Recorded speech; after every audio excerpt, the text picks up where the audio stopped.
Welcome to Spiritualism 101. This is Lesson 5, Physical Death and the Continuity of Life. So this evening, I'll be your teacher. I'm the Reverend Carol Caesar. I was raised as a spiritualist from age 5. So I have the benefit of attending Children's Lyceum and kind of learning these things from the simplified form and then growing into adulthood, learning more of the deeper meanings of the principles, etc. And so I grew up with spiritualism. My mom was a spiritualist minister, and so I learned a lot from her, and hopefully she'll be teaching part of this class in via trance since she was the teacher in the family. So at any rate, I also want to introduce Miriam Kutelis, who's also on our pastoral committee and is here this evening and is the brains, the beauty, the inspiration, the most lovely part of our pastoral committee. We're so happy to have her. And we also have our amazing, smart, and brilliant board president, Steve Vogel, here with us this evening. And he honestly should be a national spiritualist teacher, just take the exam and be done with it. But we haven't gotten him to that stage yet, but that's just my 2 cents. So we're excited to have all of them here. Our class is free, but we do welcome donations. And I think Miriam's going to put the same donation link into our chat if you want to click on it. And if you're not getting our weekly digest, you can go to the CSE.org and sign up and find out all the cool, wonderful things that are going on at the CSE. So I just wanted to tell you the format of our class. We begin with an opening prayer, our invocation, and this evening Miriam's going to do that. Then we have our lesson and discussion.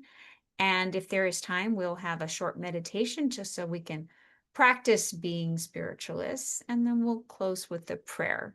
So let's begin. I'm going to stop our share and let's see Miriam here. Here we go. Hi, everybody. Can you hear me? Awesome. All right. Let's just sit comfortably. It's great to see everyone here. All right. We gather in the presence of the infinite spirit, the source of all life, love, and wisdom. We open our hearts and minds to the guidance of spirit and welcome the presence of those who serve in truth, light, and love. May this be a safe and sacred space for learning, sharing, and spiritual growth. As we begin this class, may we be guided by wisdom, inspired by love, and strengthened in our awareness of the continuous life of the soul. And so it is. Thank you, Miriam. Thank you so much. So we're going to talk about something that a lot of people don't like to talk about tonight, and that's physical death and the continuity of life. So I thought we would just talk about, to begin with, what is death and what happens when we die? Or from the spiritualist perspective, it might be a little bit different than most people.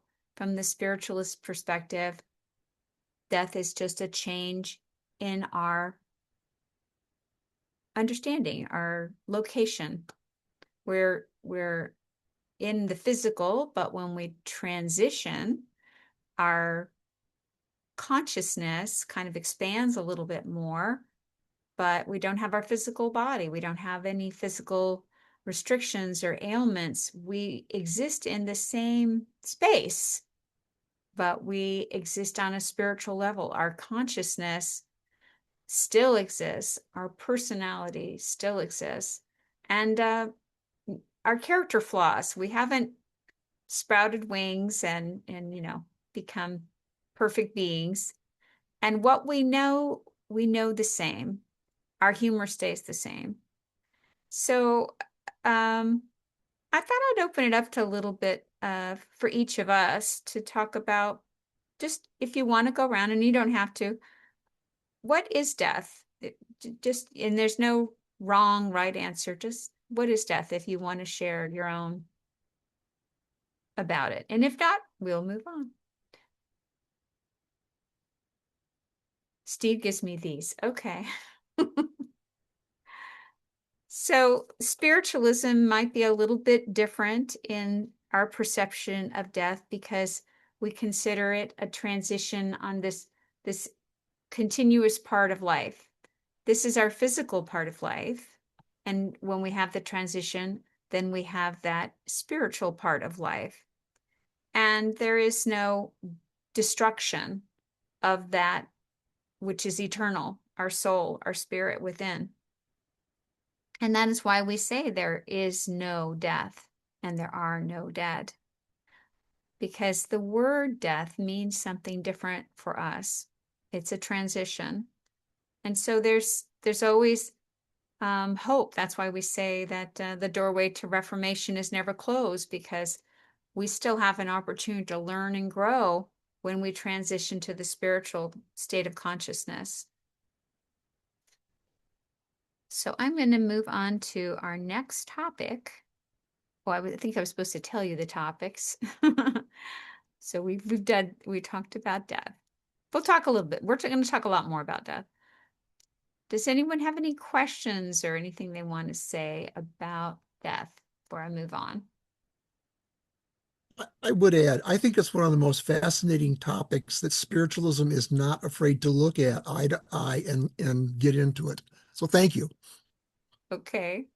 Well, not everyone feels that way. Even when you're a lifelong spiritualist, you can be in a situation where, you find out that someone has a terminal illness and you just kind of go into panic mode. And, it's nice to have people around you to kind of re-anchor you and remind you this is just a phase in that person's life. But it is a change, because what are we used to? We're used to the physical. We're used to things that we touch, people that we hold and hug. And so realizing we're not going to be able to hold someone's hand anymore physically, that's a big change. So Stephanie?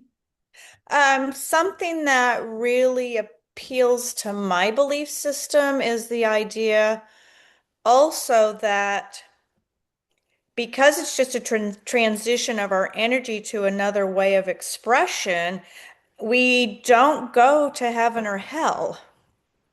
So, I think a lot of people fear death because they don't know if they're gonna go to heaven or hell, right? Yes, lots of movies are made about this, right? This is like Right. a popular thing to Mhm. make people worried about where they might go.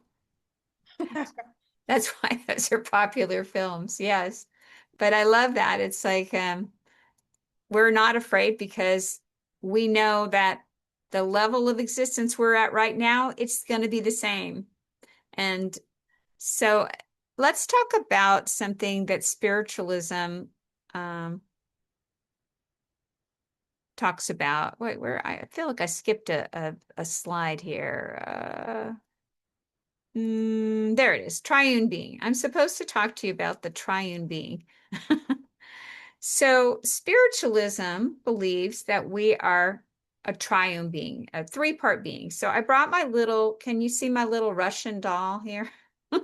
I brought my little Russian doll as a show and tell. And so basically, consider this, this is my mini me. Consider that this is your physical body, right? And then inside of us, it's like the magician cutting the lady in half. Inside, oh, there's another. What is it? Oh, the soul, the etheric body. And that's not all. Inside of it is our spirit, that part of us that is infinite intelligence inside there. So that's what the triune being is for spiritualists. It's the little Russian doll. It's the three parts, the physical that is right now housing the soul, and the soul, which is eternal and even more durable than the physical body because it goes on forever, which is the inside of that is our spirit. And the spirit is our divine part of us. So the death is just the end of the physical body. And maybe by now, my physical body has a couple aches and pains, and maybe I'm going to be kind of excited, like my soul is free from whatever is going on there, right? And we also understand that when we graduate, my mom always used to say graduate, when we graduate into the spiritual realm, that any sort of physical deformities, any sort of mental challenges that we have, those are all attached to the physical body. So when we take the physical body off, our spirit is perfect. In fact, a lot of times spirit like to show themselves way younger than when they transitioned, right? They want to show themselves when they're 25 or whatever, because they can project whatever. And the only reason they might come to a medium and show themselves with a wheelchair or whatever is so you can go, oh yeah, I recognize, but they don't need any of those things. That's just for identification. So a spirit that maybe had some mental issues or memory lost, when they make that transition, they're back to tip-top shape because that soul is perfect. That soul is that perfect reflection of the spirit. So the spirit doesn't feel any pain when we die. The soul is not harmed. It's like a birth. And so the other thing I am supposed to talk to you about is the etheric body, which is another word for the soul. Or sometimes people will call that the inside doll, they'll just call that, they might call it the soul, or they might call it the spiritual body. And the spiritual body is actually made of materials, finer materials that we create as we live our lives. So our thoughts, our words, our deeds, everything that we do on earth is what goes into creating that little inner person there, that little soul. It's going to have the same sparkly nature as our thoughts do. So think about that when you get cut off on the highway, whatever your thoughts might be. You want your soul to be sparkly, right? So you better have sparkly thoughts because it's going to be created from what you do here on earth. And that's why it's so important. Sometimes people will say, well, if it's so great in the spirit world, why not just skip this and just jump ahead, jump to the line, just jump to the spirit world? Well, there's a reason we're here on earth. And it's not because it's easy. It's because the challenges on earth help us grow and help us create that little sparkly soul body that we're going to take into that next life. So as much as it sounds like a great idea to jump to the line and just get right to the spirit world where everything is, it's not as easy to progress when you don't have challenges. I know that doesn't sound like it makes a lot of sense, but if you could sleep all day and you didn't have to get up and water your plants and feed your cat, that wouldn't be good for you because you would sort of waste away. So when you have responsibilities and challenges like you do on Earth, it's kind of a stepping stone to help you grow spiritually. So remember that when you're taking the trash out. Say, thank you, I get to take the trash out. And all those fun things. So that is how spiritualism understand the triune being. So the etheric body, as we were just talking about, or the spiritual body, is the exact duplicate of our physical body, except for the etheric body vibrates at a higher frequency than our physical body. And as I mentioned, the etheric body is forever. So it's not going to be affected by death. But what it is affected by is our thoughts and the way that we live our lives. Someone will say, the things you think, the things you say when no one's looking. Oh, Stephanie has comments. So let me bring Stephanie back. Actually, it's a question. Okay. So if someone doesn't do a lot of sparkly things and they tend to do more things that are hurtful and harmful, is that etheric body a little bit more dense? Yes, exactly. You hit the nail on the head. Okay. We're an exact replica of our physical body. And one thing that's interesting is, as we know, our physical body is affected by our thoughts, our words, and deeds. So you can actually make yourself physically sick by carrying a grudge or, hating your neighbor for 20 years. And that same illness or ill thoughts or negative thoughts are reflected into your soul.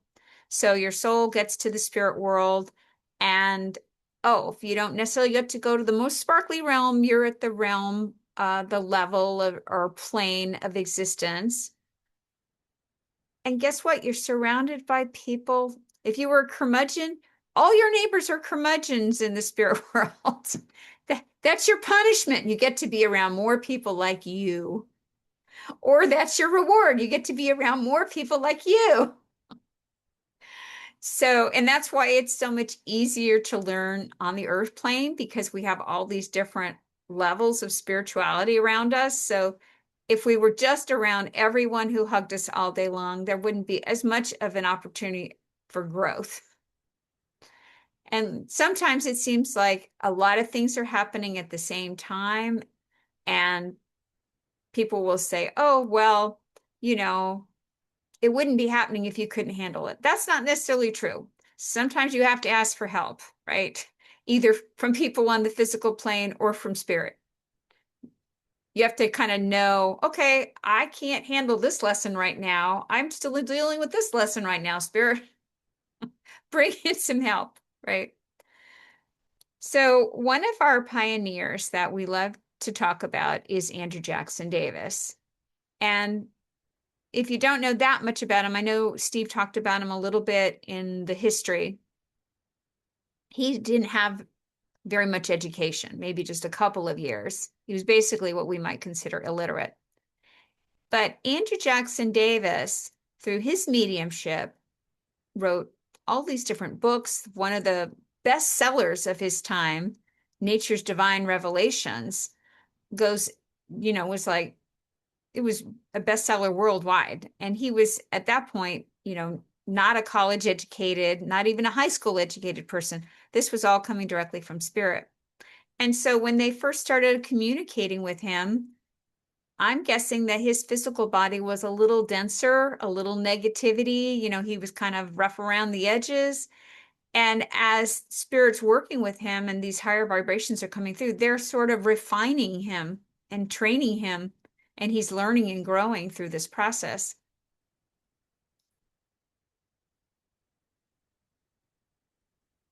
Oh, I'm reading the messages here. So anyway, Andrew Jackson Davis was, well, gifted in many ways, but one of the things he was known for is he was an X-ray clairvoyant. He could look at the physical body and basically see through it to see physical conditions, to diagnose patients. And eventually he went to medical school because he didn't want to be prevented from treating people the way spirit was instructing him to treat people. So he became a medical doctor, kind of to satisfy them, as opposed to, not that he needed to do it. He could be teaching them. In fact, when he was in school in New York City, they used to let the people training to become doctors go to the charity wards. And he couldn't believe how these people who had no money were treated. They were basically experimented on, he felt. He said, I can't believe they're allowing that, but they wouldn't allow me to practice medicine with, the guidance of spirit when they're treating people so terribly here. And because of the benefit of Andrew Jackson Davis's clairvoyant abilities, when he went to visit, when he was a medical student, the hospitals, he was able to go to anywhere he wanted in the hospital. That was what was allowed. And so he was able to go to deathbeds and experience people dying in sort of a different way. As a clairvoyant, he could see what was happening to the physical body. So whereas other people watching might see somebody they think writhing in pain, Andrew Jackson Davis experienced seeing their birth into spirit. And his description has been verified by many other mediums since then. But it is, I'm going to share screen again, I think, and show you a picture. Oops, we're past that, aren't we? So this is the artist rendition of what Andrew Jackson Davis saw. And he also educated spiritualists. I mean, his philosophy really became the philosophy of spiritualism. One of the things that he noticed here was that the person wasn't just immediately going through the process. He saw that it wasn't instantaneous per se. So I don't know if from that picture, first he saw that from the heart chakra emerged as the person was dying, a thin ribbon or a cord like an umbilical cord forming a cloud. And then subsequently from the head energy center, another cord. And in the middle of the cloud, a brilliant sunlight nucleus that obviously concentrated life. So then gradually as time progressed, this nucleus formed a head, and then the head and the shoulders and the bust, and finally the perfect spirit body, the perfect spirit man or woman. And that man in spirit form, was perfect. And so this was the process of dying. It was a birth into this spirit life. And some other observations that Andrew Jackson Davis perceived as he was, viewing this death scene was that even though the body was contorted in this physical process of dissolution, of death, even though the body was contorted and seemed to be in agony, the soul that he's perceiving, the soul that was emerging from the body, was asleep and clearly at peace and not conscious of pain at all. And he says that then eventually, as the total spirit body formed and fully evolved, then the cords from the body, the physical body, were severed, and the spirit man was ready to proceed into what Andrew Jackson Davis called the summer land. He says, quote, "Within this cloud, you can first see develop the head, the upper body, and then the entire spirit man. His form is perfect and beautiful. When this ribbon or thread snaps, the spiritual body is free and ready to leave for the summer land." So afterwards, Andrew Jackson Davis consulted with an artist and had the artist draw what he saw and said, if the person had any, Andrew Jackson Davis was the one who originally let us know that if the person had disease or deformity, that it's not present in the spiritual body, and that the spiritual body looks beautiful and radiant and nothing like we could imagine on earth. And at this point, the clairvoyant would then see the spiritual body moving toward the thread of magnetic light, which has at that point penetrated the room. And then this golden shaft of celestial light contacts the spiritual body through the head, and that this thread of light now draws the spirit to the other side. So the spirit is now surrounded by a beautiful assemblance then of guardian friends. They draw their loving arms about the sleeping spirit as they move upwards towards the summerland. So clairvoyants and mediums can see this process, but the average person cannot. And the average person may just see a dead corpse in the room and not really the beauty of this transition, this birth. And Andrew Jackson Davis said, if everyone could see it, then the sting of death would be taken away. And we would joyously celebrate the transition of this person. So Andrew Jackson Davis says, when the time comes for this spirit to awaken in celestial music, the melody of distant streams or something like breathing causes the sleeping spirit to awake. The spirit is not conscious during this process until they're in the summer land. Isn't that beautiful? So Stephanie, I'm sorry, I had your hand up. I'll let you. Another question. So, how is this processed condensed when somebody has a traumatic death, where it's not really the death is sudden? That's a good question, and I don't know that I'll have the perfect answer. I think that that is one reason why if somebody dies, like you hear about a Civil War soldier doesn't realize they're dead, Mhm. it just happens so quickly. But it still does happen, but it's an, accident. We didn't know this was going to happen. It's not, maybe not, wasn't the intention of the soul to go then, but it still does happen. And I think that I can't remember what book I read where on a battlefield, a person who was clairvoyant could see the spirit forming from the body. So even though the body might be unconscious, it might still take a little time for this to happen, and then for the spirit body to proceed up to the summer land. Mhm. So, and Steve, I knew I was going to add Steve to this discussion. He's here because he wants to be. There's a number of documented cases. Excellent question, Stephanie. A number of documented cases where deceased loved ones have come back through mediums and described their horrific traumatic transition. And in a number of cases,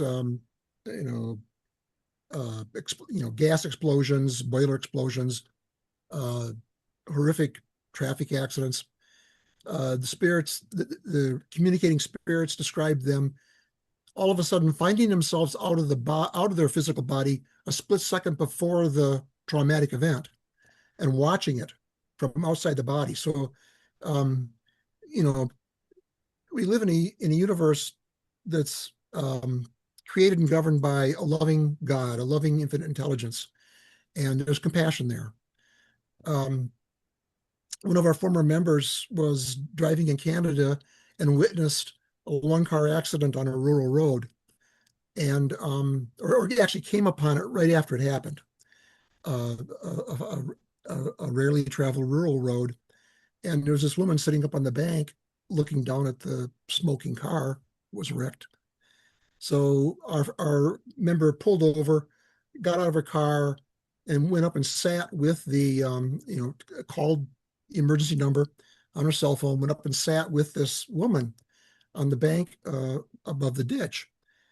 And when emergency squad showed up, the woman faded away. She had been the driver of that car, and they just retrieved her deceased body. One of the first messages I gave at Stansted was during Scottish Week, and I was drawn to this one particular gentleman, and his brother, who had been an airman during World War II, came through, his older brother, and basically took me on the ride of his life as his plane got shot down his bomber got shot down over the Mediterranean and crashed. And of course, the family had all these fears that, oh, he was crippled and couldn't get out, because some of the people in the bomber did parachute out. He didn't. And he must have been smashed to bits on the impact or burned alive. They had all these horrific ideas about the guy's death.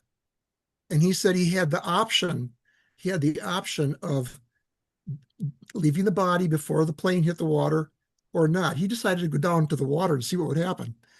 And he literally said, I just felt a split second, like a pinprick of pain. That's all I felt.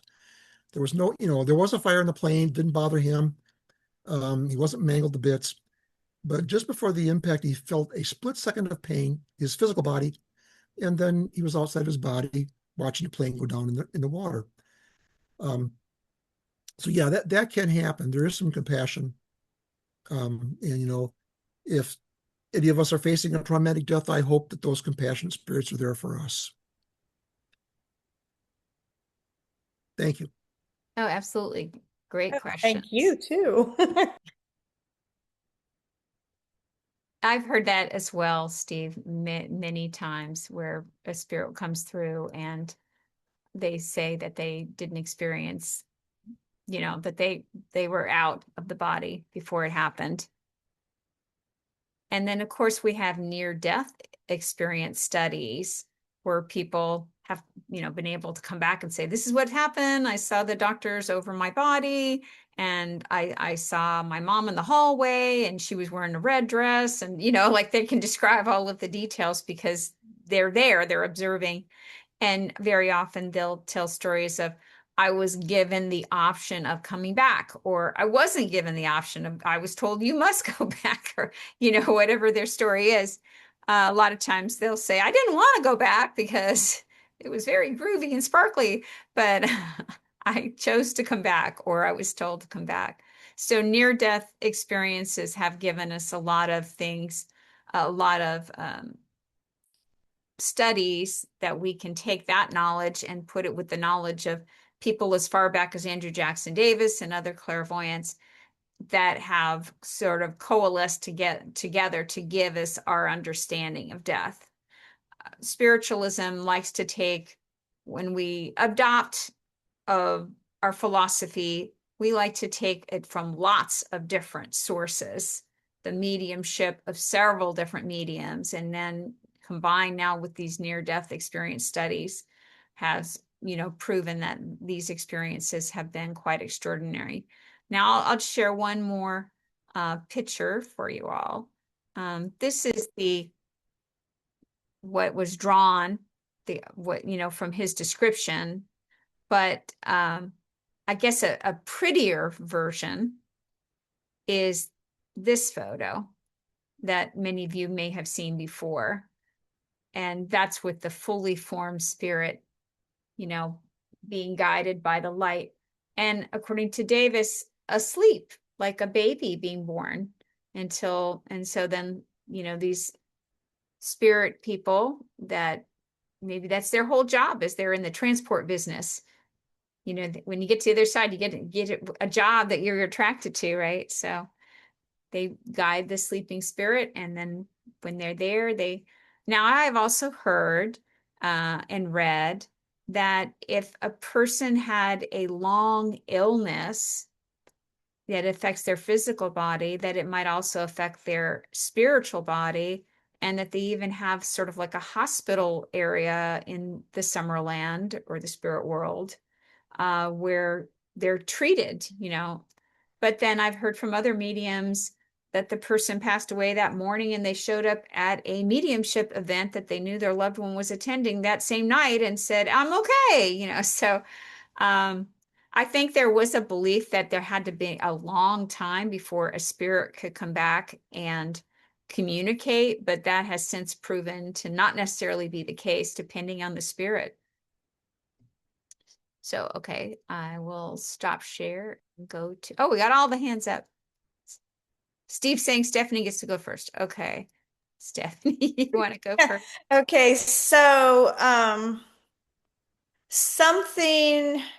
wonder if the person's belief system, so if you do believe perhaps in the spiritual realm, you might be a little bit more likely to come back and have be able to talk with people, because like I think about my mom who passed from cancer and she didn't have that belief system. So I don't know, would someone like her be able to come back right away? I understand that people who believe that they're going to sleep when they die do go to sleep. Hmm. And then the spirits around them, maybe someone gives them a little nudge once in a while. And eventually, when they want to, they wake up and they realize, oh, I'm not dead. I'm still I'm still me. I don't have wings. I still get the same jokes. They realize some of our work, and I don't want to blow next lesson, because we're going to be talking about the spirit world, but some of our work on the spirit world is unlearning misconceptions we had about what happens. So somebody who maybe already believes in an afterlife, even, a more rigid afterlife, may more easily come back than somebody who believes that there is no afterlife. I I won't say who it was, but we had a member at CSE that was a spiritualist, but her mom was a believer that when you died, that was it. And she came to her after she passed and she laughed and she said, "You get the last laugh. I was wrong. You were right. Here I am." But apparently it only took her a couple of days before she realized she was still there. So, Steve, we're going to add you to our conversation here. Thank you. You're absolutely right, Stephanie. As Carol has mentioned, one of the reasons we're here in Earth School is to learn as much as we can, unfold and develop and progress as much as we can here, because that's the level we transition into in the spirit world. And like Carol said, if you, in answer to one of your questions, if you were a pretty negative person here, you're going to enter at a lower level. We can talk about that in our next sessions about the spheres of the spirit world. But yeah, my daughter, who Ann Gaiman described as the best child medium that she'd ever encountered, including her own daughter, was 20 feet tall outside in the courtyard here the morning after she passed, basically confronting me. "So now what, Dad?" Because we had talked, I mean, she was a multiple attempter of suicide. And we talked about, death, what would happen. And I told her what would happen if, she was successful. So that's what I did. The afternoon after my mother passed, I was going to a message circle, a small grouping of 4 people. And she was in the car seat beside me, wondering how I was doing. And I said, "Mom, I know you're here. I know the arthritis is gone. You're back, to your full height. You got your beautiful dark hair. The Alzheimer's is gone. You're cogent again. Please go take care of Dad." And what I find one of the more fascinating near-death experiences was with Daniel Brinkley, who has written several books. He was struck by lightning 3 or 4 times because he had agreed before he incarnated to do some work here that he wasn't doing. And every time he was struck by lightning and out of his body, he was taken to hospital wards in the spirit world, primarily of soldiers who died in conflict, because there's always conflict going on somewhere in the world, multiple places usually. And because of their belief system, we're still healing from where they ended up in the spirit world after their death process. And what he finally discovered on his last near-death experience, he really got fried. And they warned him. They gave him the choice. You can come back, stay here, keep developing, and then maybe incarnate some other time, or you can go back and do what you now know you really want to do. And they warned him, you're going to be going into a body filled with 3rd and 4th degree burns.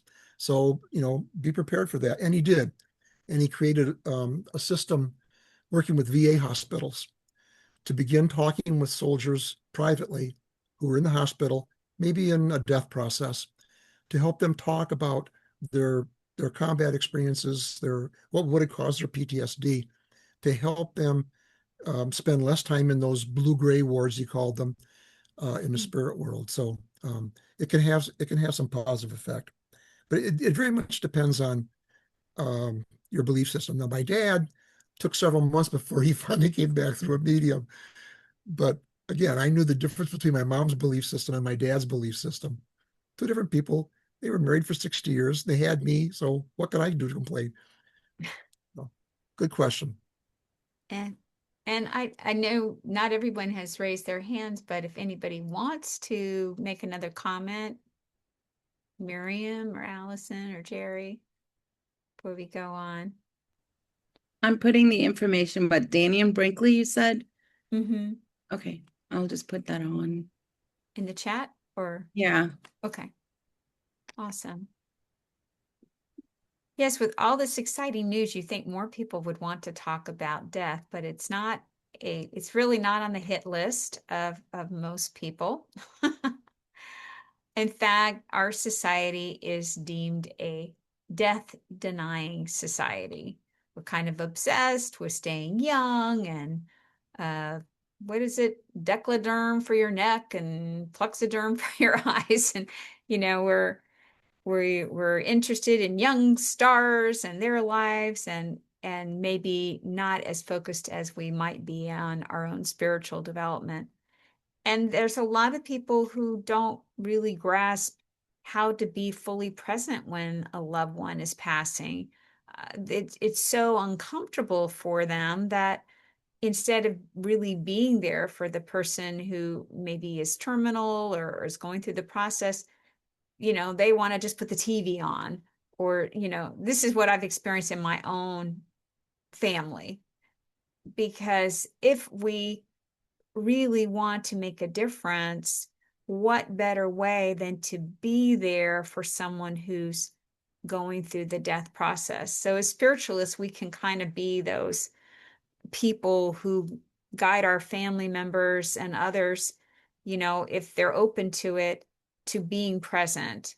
And I used to remind my brother-in-laws, hey, you're here to visit your mom. So don't talk over her body about the sports teams and what the score was of the Sunday game. This is your opportunity to be with your mom. And because she was having memory issues, they sort of had a belief of, oh, well, she won't remember, but they do. They are present. They do. They may not remember exactly what you said, but the experience of you being there and bringing them that moment of joy, they do remember that. So it's important, I think, when we talk about death, to talk about having a good death, right? And in our society, it can make it kind of tough because some people kind of have a superstition like, well, if I make a will, then that means I'll die. So I just won't make a will, or I just won't make a plan. I just won't even have any estate plans at all. Because the fear of death has our whole society kind of in a grip, because it looks pretty gruesome. What, Andrew Jackson was describing, the body is contorting and all this stuff is going on.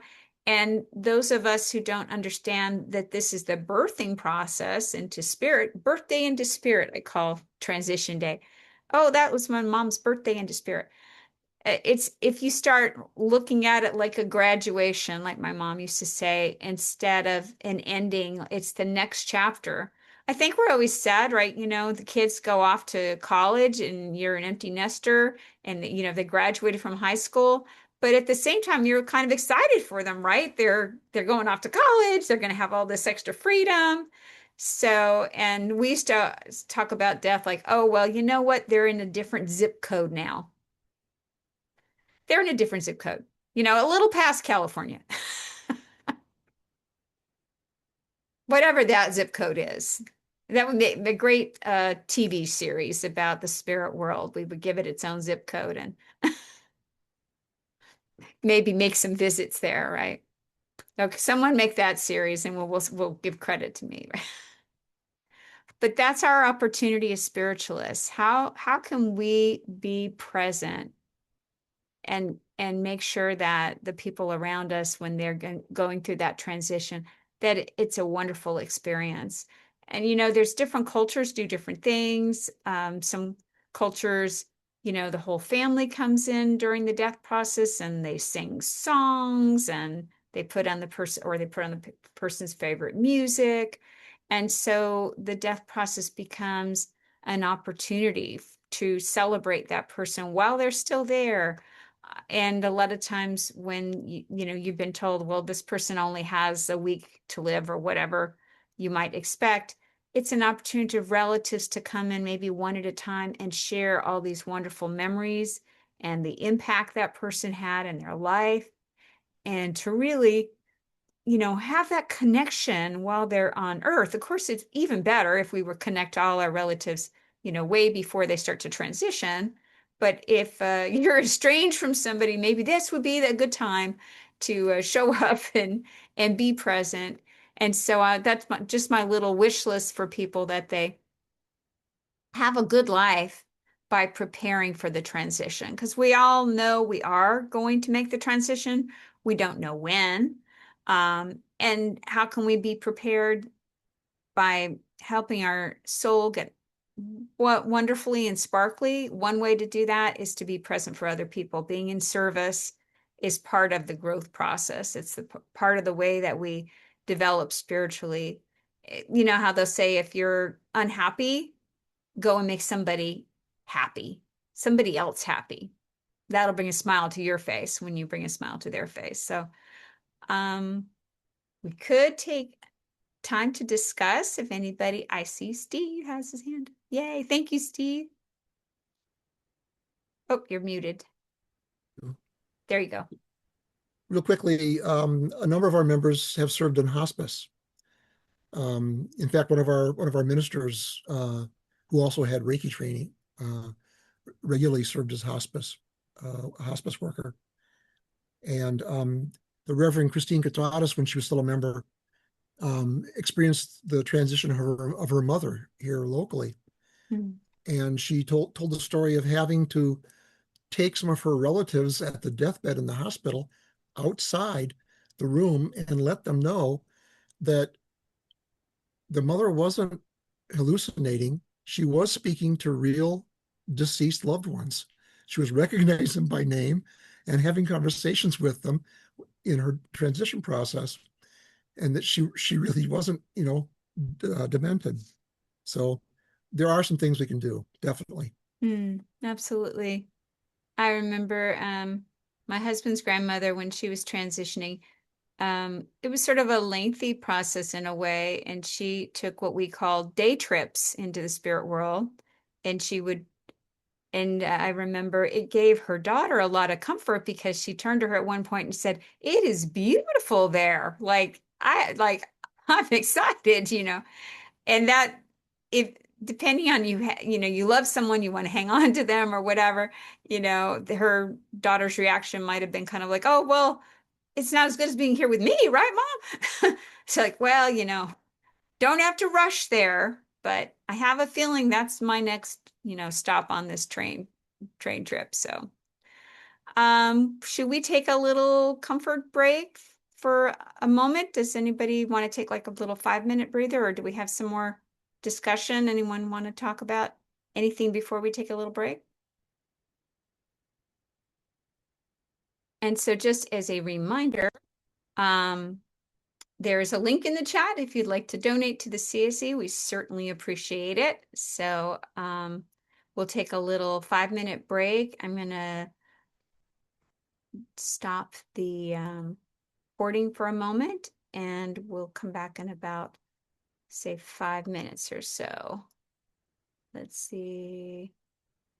There it is. So welcome back from our break. We're waiting just for one more person to come back. I wanted to recommend a book if you're interested in Andrew Jackson Davis. This is a current book about him by Paul DeSalvo, and he does a lot of quotes in his book from Andrew Jackson Davis, who is sometimes when you read Andrew Jackson Davis, sometimes his sentences are so long that it really takes somebody to sort of interpret. So it's like you get a little quote, then he's like, and what he's saying. So this is a really good book. It's called Andrew Jackson Davis, the First American Prophet and Clairvoyant. So it's small, so you can get through it. If you want to sit down and read Andrew Jackson Davis's 26 books, you'll have to be like a pioneer person. Turn off the TV, turn off the phone. And then another book that I really like is Harry Boddington's The University of Spiritualism. It's kind of like this class all in one book, Spiritualism 101 in one book.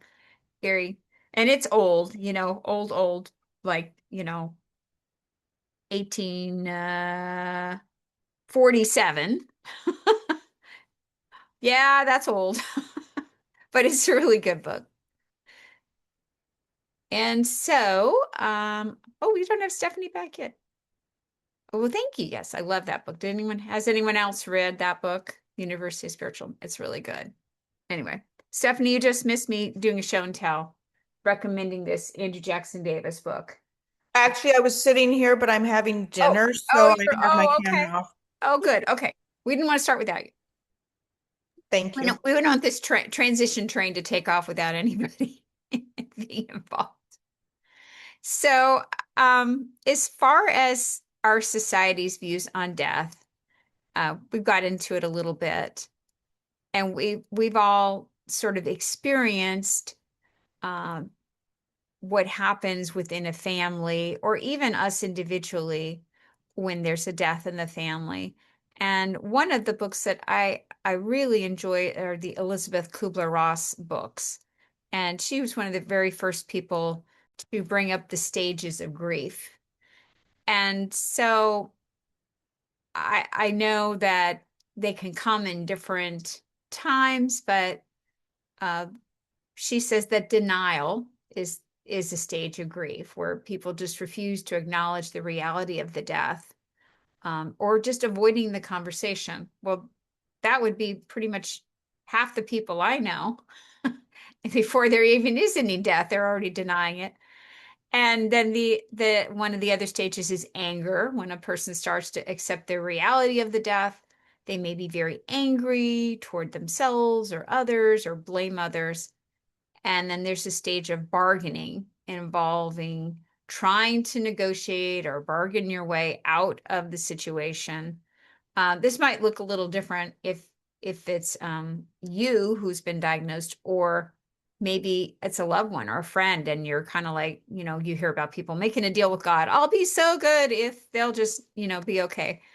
And then depression is another stage of grief. The thought, you know, just just the loss and the pain, can just really settle us with depression, with lack of energy and just feeling despondent. And a lot of people experience that as just like a gray cloud. They're just not themselves. They don't take joy in things. And then this final stage, acceptance, when people no longer protest or struggle with the death or grief, and they finally reach this acceptance of coming to terms with the reality of the loss. But of course, these stages can come in different, they don't come necessarily in that order or by the book. A person might just be angry for a really long time, or never really seem to get out of that for a while, or just go right into depression, or maybe accept but then go back to denial, and that kind of thing. And the Elizabeth Kubler-Ross books are really excellent. And if we had a little bit more time, I'd love to talk about what our personal experiences are. And so I thought, if we have time, if anybody wants to share about their experience, or something they've learned through going through the death process with someone else. It really makes you be so thankful for every moment with people. And the way that you treat people can be so much nicer when hey, at some point, I'm going to have a life review when I transition, and I'm going to experience the effect that I had on everyone around me from their perspective, see what I did and how I said it, how it affected them. Maybe it brought them joy, maybe it brought them distress or grief, but that really helps shape us as spiritualists, knowing that we have that personal responsibility. At when our life review comes, the agony we might feel would be just regret of what we didn't do, what we didn't say, how we didn't reach out to somebody. Or maybe we'll be so sparkly and amazing that we'll all be like, "Woo, I am just so sparkly. My soul is awesome." Hopefully that's where we'll all be, right? So there's always an opportunity for growth, or we wouldn't be here. And there's people in our lives that are our teachers, and there are people in our lives that we are their teachers. So that's what's so wonderful about the earth plane. There's all these different levels of spiritual development. and all giving us the opportunity to lead the way and to learn from each other. So we said that the name of this class was Physical Death and the Continuity of Life. So we talked a lot about physical death. So what about the continuity of life? And we are going to talk about the spirit world in the next class. So I don't want to give everything away, but what we've learned is that every day here counts. Every day, you can't get it back. Every day is an opportunity to be our best version of ourselves. Yes, we're going to have days where we get a flat tire and it's pouring rain. Yes, there's going to be days when electricity goes out and the food spoils in the refrigerator or whatever. There are going to be challenges. It's not like because you're a spiritualist that the storms aren't going to come. It's just that maybe you're finding some tools in spiritualism that are going to help you take a deep breath and go, well, you know what?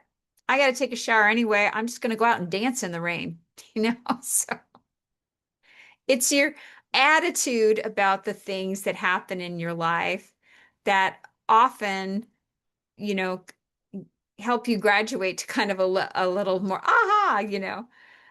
And I think it's important to reach out and ask for help from spirit and from people around you when you know that you need it, because they're not going to just jump in and do things. You have to ask, hey, I need some assistance with this. I'm at a crossroads. I don't know what to do in this situation. So continuity of life. So now we've transitioned. Our little soul woke up. We're in the spirit world. And that is where we are going to start our next class. So I thought maybe if we have any more discussion. Oh, I think Miriam, you gave us a nice discussion question, right? Let me see, where did that go? So Miriam came up with this discussion question for us. So our fourth principle, we affirm the existence and personal identity of the individual continue after the change called death. We thought it nice if each of us talked a little bit about our beliefs on the continuity of life and what are those beliefs based on or experiences based on.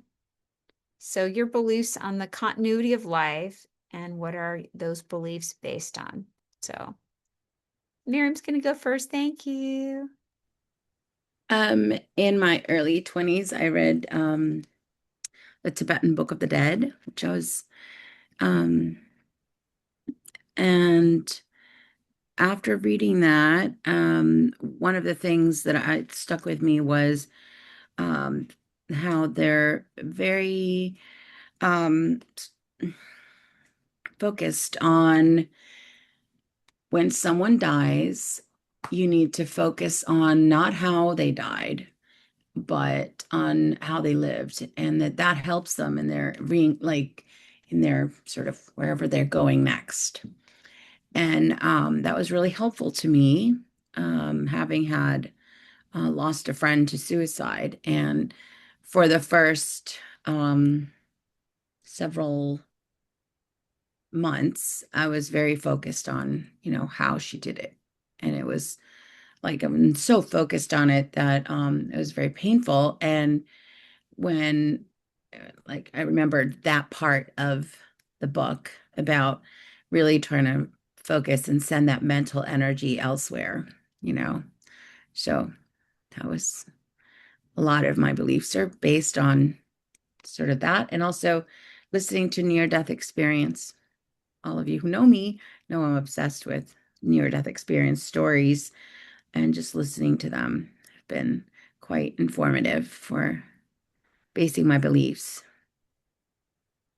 So that's it. No, I appreciate that. I think that's a really good lesson to focus on. I was also thinking what you triggered when you said that to me is how we can help people who have transitioned by sending them that light and that love and bringing the good memories and, and focusing on the good. And, very often in a lot of traditions, there's a specific time of mourning a year where you're praying for that person, because they've transitioned, but, to help them in their new spirit life by sending that love and light to them, we know that we have an effect that, thought is a prayer. So we know that our positive prayers for the people who have transitioned does help them. And they want us to bring them to mind, right? And they don't want us to stop talking how, great their, chili was or whatever. They want to hear those things. They want to be remembered and remembered joyfully and brought up. So that's another way that we can help people who have transitioned. And I think it's important for the family members to feel that same love and support when someone transitions, to keep them in the prayers as well, because it's even more difficult to be the person still on earth than it is to be the person who's like, wow, I can go anywhere. All I have to do is think about it and I'm in Disney World, or wherever. So I think that's an important thing that we can do as spiritualists is, let people know around us, hey, when I transition, think about me, pray, tell jokes, and, play my favorite songs, and, keep me in your prayers. And, my my husband's grandmother used to say, don't forget about me. And we never will. She takes over every reading. Anybody else want to share? Steve, thank you. I will. I was raised United Methodist, and was synchronistically led to the CSE through one of its members who I'd met, I think, in 93 or 94. Began attending Halloween 95 and became a member March 31st, 96. And I honestly haven't been present at any person's death that I'm aware of. Okay. Um, I've shared about my daughter. I told, she always asked me, well, what am I going to do if I die, Dad? I said, I'll pray for your highest, best, and truest good. I'll pray for light, love, and healing for you. And I'll pray that only light and love prevail. So when she appeared 20 feet tall out, clairvoyantly to me in our courtyard here amongst the blooming apple trees with, so what are you going to do now, Dad? I did that. And she went, and she faded away. And I swear, a few weeks later, I was just about asleep, and bang, she's like right there, nose to nose. Dad, I can fly. And I, I said, good, great. I'd done a lot of astral traveling when I was younger, didn't know what I was doing, and I was fooling around with it. Luckily, I didn't find out anything negative. But I said, great. Yeah, I said, you, um, oh, great. I supported that. And then she faded away. And a week or so later, she came back again. Dad, I can travel. And I said, yeah, you can think of a place where you want to be, and you're there before the thought finishes. She says, how do you know that? I used to do that when I was younger. And then life review, she came back 2 months after a transition through my dear friend, brilliant Scottish medium, Sandra Bell McFadden, with an hour's worth of evidence. When I phoned Sandra back up, Heidi came through again with another hour's worth of fresh evidence. So I got to pay for a 2-hour phone call. But she said that she had done her life reviews. And, one theory is that you fairly quickly relive every experience in your life through the eyes of one of the people you were experiencing that with, their feelings. And then maybe a second round of life review where you're a neutral observer, where you see you and your words and behavior and their words and their behavior. And it really puts things into perspective. She said that she never, she was a real friend of animals. She worked in animal shelters. And she admitted that she never knew how many animals she'd really helped. And then she came back and she said, and I never knew how many people I'd helped. So she got a real affirming review of her life review. She was a real brilliant, brilliant soul, brilliant spirit. But she did have those physical issues that again disappeared. All the physical issues, all the mental, emotional issues, they all disappeared at her death. And I had to be very careful because I told her that, I said, you know, I know you have arthritis and you're all this pain and you've got these mental emotional issues. I said, but please don't consider suicide for that. Well, she had the worst spring of her life, 34 years of life, and had it. So it's time to punch this ticket. And she left. But yeah, all that disappears. Um, so I think my experiences in the church and also working at developing my own mediumship have really changed, my views on life. I do like the fact that, we make our own heavens and hells here while we're still living. Um, and, a number of my friends are looking forward to their death as a new experience, something new. They aren't hoping that it happens soon, but they're looking forward to it as a new adventure. And I do. I celebrate my daughter's physical birthday and what I refer to as her rebirth day. So I celebrate with rituals, candles, her favorite meals and desserts, and I invite her in to share them with me. And of course, she never says no. So thank you.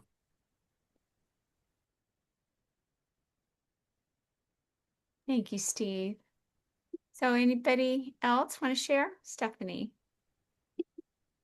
So, Carol, I know we had some discussion previously about the idea of reincarnation and how it's kind of like 50-50. Some spiritualists believe in it, 50%, 50% don't. I'm going to go on the side that I do.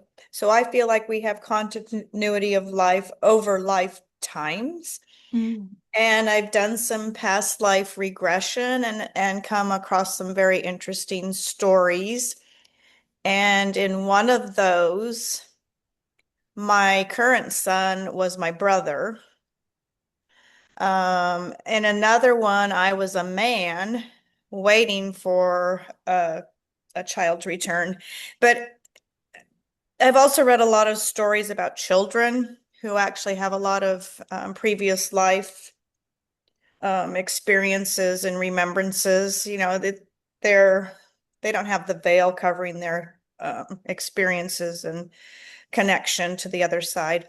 But then I'm also, we're learning more about the quantum field and how we all have access to all the information. And, I'm open to perhaps that maybe they're actually getting the information from there, just because all experiences are then available. So, but I kind of like the idea of having multiple lives because then you get all kinds of different experiences and different time periods and different roles and all that kind of good stuff.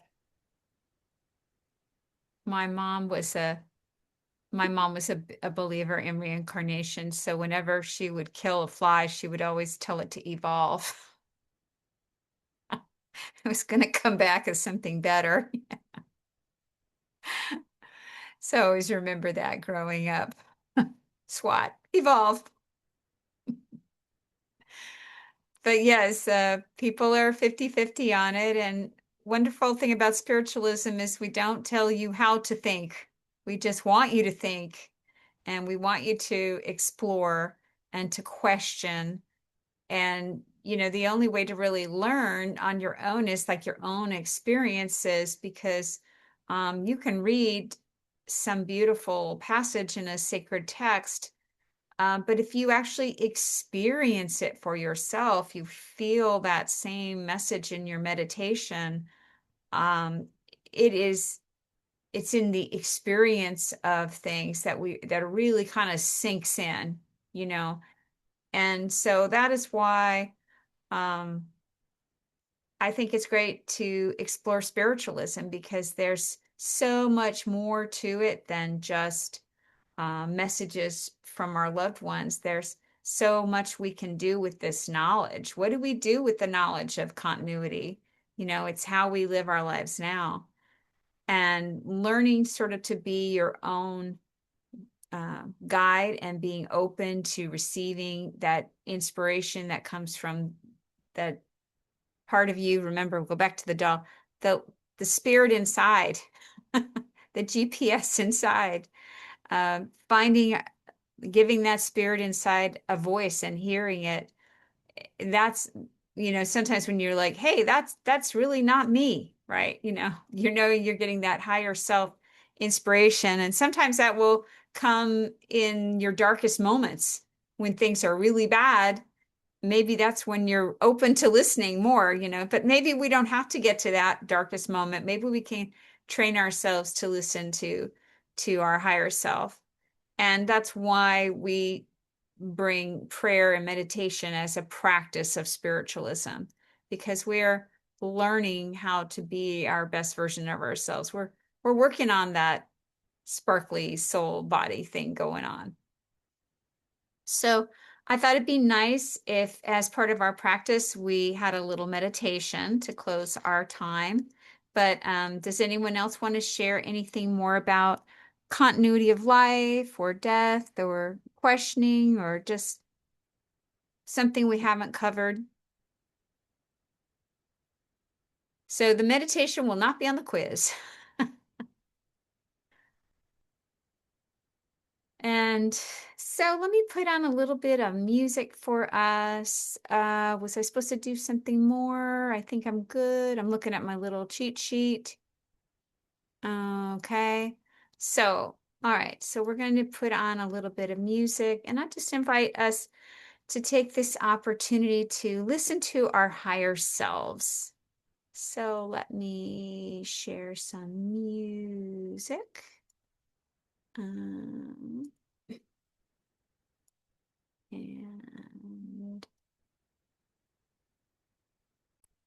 okay. This is some original music from a friend of mine who wrote this just for us. So let's take a deep breath and give ourselves this opportunity that is just for us. This is just your chance to nurture your sparkly soul. So let's take a deep breath together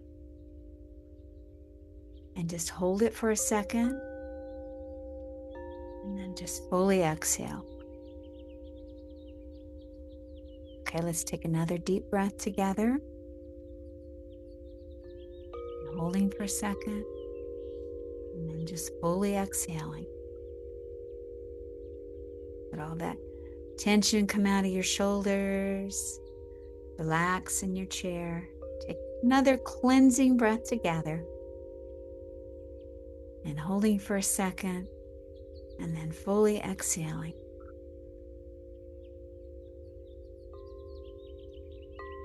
Okay, so begin now just to be aware of your breath. Just that gentle motion of breathing in and breathing out. Just feel that natural rhythm of your breath. That beautiful peace. And just feel that connection that we have with nature. With each breath in, be aware of your physical body. Just sort of give yourself a scan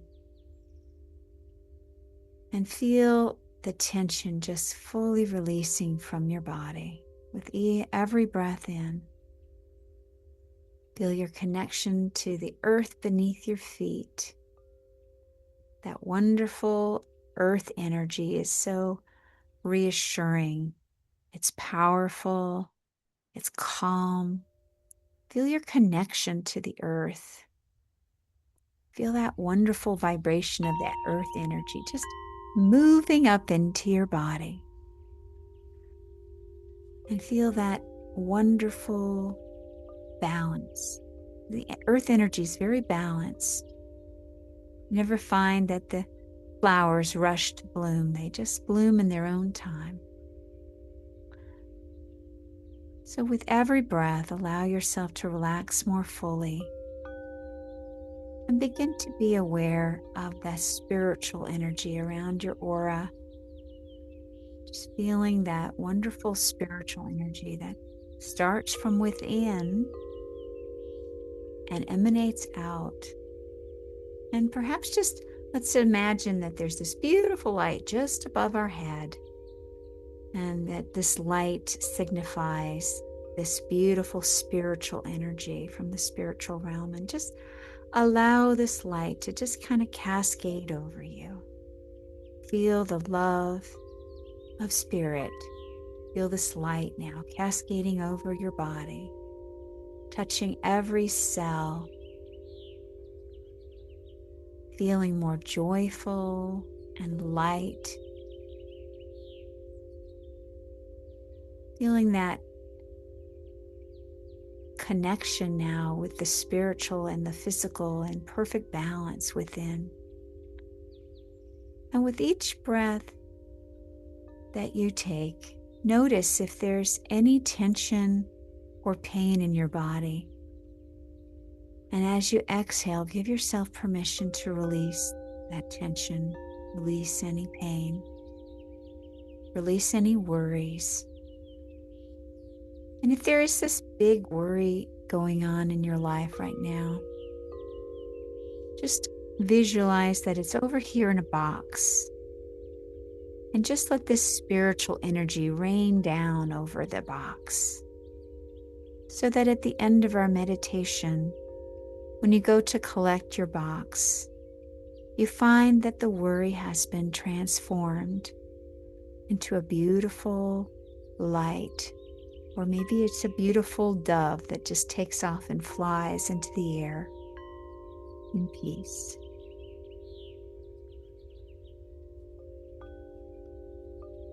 So bring to mind a beautiful spiritual place where you would like to meditate. Maybe it's a beautiful meadow, or maybe it's a place in nature you've never been, but always wanted to go to.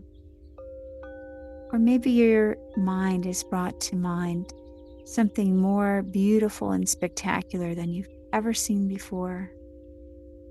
Whatever would be your sacred space, whether it would be a walk along the water or a trail in a forest of pine trees, whatever that sacred space would be for you, feel yourself going there. And if you're really not sure where that place is, just see that beautiful light come down from the spiritual realm and illuminate a spiritual path for you. Maybe the meditation is about following the path.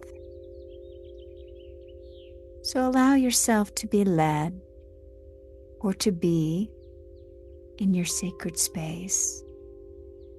And I'll be quiet for just a few moments. Maybe bring to mind a question you have. Know that during this time, you can listen for the answer. And if you're in need of healing or strength, know that during this time you can receive. Ask and it is given. Search and you will find. And if you get distracted, just bring your mind back to your breath, back to your breathing, that perfect breathing that symbolizes our life. So I'll leave you now for just a few moments to follow your bliss.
We'll start to bring our meditation to a close in just a moment or two. In your beautiful sacred place, honor those who are around you. Maybe they're birds or people or plants or trees. Just give a recognition to them and say your goodbyes. Begin to bring your awareness back to our room, retracing your steps and bringing your attention back to your room and your breathing, and slowly bringing your thoughts back to the present moment.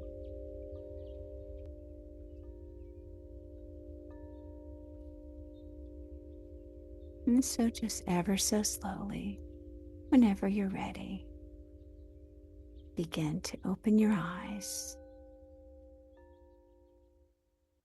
And you can sort of wiggle your toes, bring your awareness back to the room. Sometimes people like to touch their ears, massage their ears, rub their hands together. I like the idea of wiggling my toes.